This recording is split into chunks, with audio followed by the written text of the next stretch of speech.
Bonjour et bienvenue dans votre 38e consultation des plaies et cicatrisations partagées. Cette semaine, nous allons traiter 3 cas cliniques. Premier cas clinique, conduite à tenir devant une flictaine. Deuxième cas clinique, diagnostic étiologique d'un ulcère de jambe qui va nous ramener à notre algorithme du diagnostic étiologique d'ulcère de jambe. Et troisième cas clinique, plaie post-traumatique chez un jeune patient diabétique au niveau du pied, bien sûr. Je vous souhaite un bon visionnage de la 38e CPE-CP. Pour ce premier cas clinique, il s'agit d'un patient qui m'est adressé en consultation pour une escarre douloureuse du talon gauche. Il s'agit d'une flictaine hématique, donc une escarre de stade 2. Si l'on reprend la classification NPUAP, l'escarre de stade 2 est le stade de la dermabrasion avec l'atteinte des deux couches superficielles de la peau, une véritable plaie, ou la présence d'une flictaine. Devant une flictaine, la conduite à tenir est simple. Il faut inciser l'épiderme qui est décollé, évacuer le contenu de la flictaine, vous voyez ici qui est bien hémorragique, et en pratique, donc, essayer de garder au maximum l'épiderme qui était décollé. Or, ici, on s'aperçoit qu'il y a un aspect noirâtre sous cet épiderme. Donc, probablement dessous, une escarre beaucoup plus évoluée que ce qu'on croit. Et lorsque j'enlève cet épiderme, il existe effectivement une nécrose sous-jacente, donc une escarre de stade 3. Un stade plus avancé que ce que l'on pensait initialement, puisque toutes les couches de la peau sont atteintes jusqu'au niveau de l'hypoderme. Donc je vois ce jour en consultation une patiente qui se présente pour des ulcères au niveau des membres inférieurs. Typiquement, nous avons des ulcères suspendus, fibrineux, multifocaux, douloureux, avec des douleurs insomniantes. Nous sommes en présence d'ulcères artériels, avec probablement, au vu de la saturation du pansement primaire, donc quantité des exsudats et de l'aspect local, une surinfection bactérienne.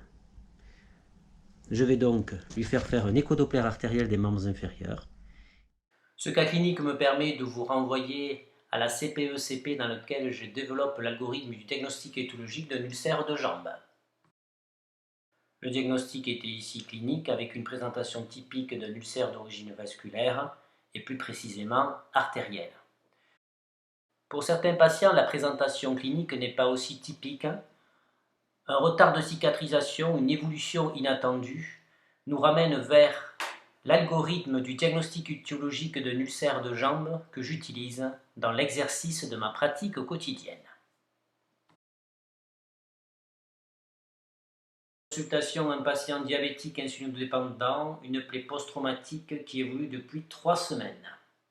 Je découvre avec vous un pansement hydrocellulaire complètement saturé par les exsudats, le bilan biologique, pas de déséquilibre du diabète, pas de signe inflammatoire ni infectieux. La plaie est circulaire, sans signe clinique d'infection locale. Au fond de la plaie, je découvre une mèche bactério-absorbante. Il n'y a pas de contact osseux, la plaie est peu profonde, il y a de la kératose tout autour qu'il va falloir enlever. Le bilan artériel échodoppler normal, le bilan radiologique normal et le prélèvement bactériologique est revenu négatif.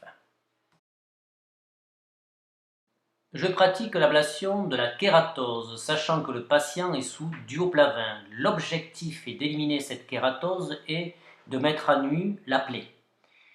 Pour le pansement, nous allons arrêter les méchages qui sont très difficiles car la plaie est peu profonde, qui souvent réalise plutôt un bouchon comme méchage, et nous allons donc mettre en place une pommade à base d'acide hyaluronique qui va avoir une action au fond de la plaie tout en permettant aux exsudats de se drainer. Le pansement secondaire sera un hydrofibre ou un alginate, et pour la confection d'un pansement d'orteil selon les règles de l'art, je vous renvoie à la CPE-CP numéro 3. Je constate à 10 jours que l'équipe d'IDE qui soigne ce patient connaît la CPE-CP numéro 3, pansement d'orteil confectionné selon les règles de l'art. On retrouve sous la tubulure l'hydrofibre qui en fait est juste humidifié par la pommade. On retrouve une plaie en pleine phase d'épidermisation, cicatrisée avec un petit défect, mais plus de douleur à la palpation, plus de douleur à la marche.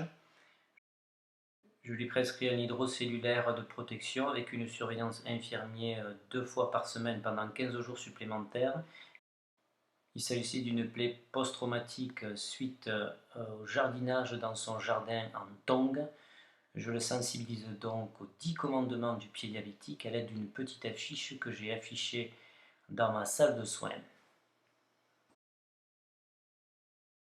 C'était votre 38e consultation des plaies et cicatrisations partagées. Merci pour votre fidélité. Je vous souhaite une bonne semaine et vous dis à plus tard pour de nouvelles aventures en plaies et cicatrisation.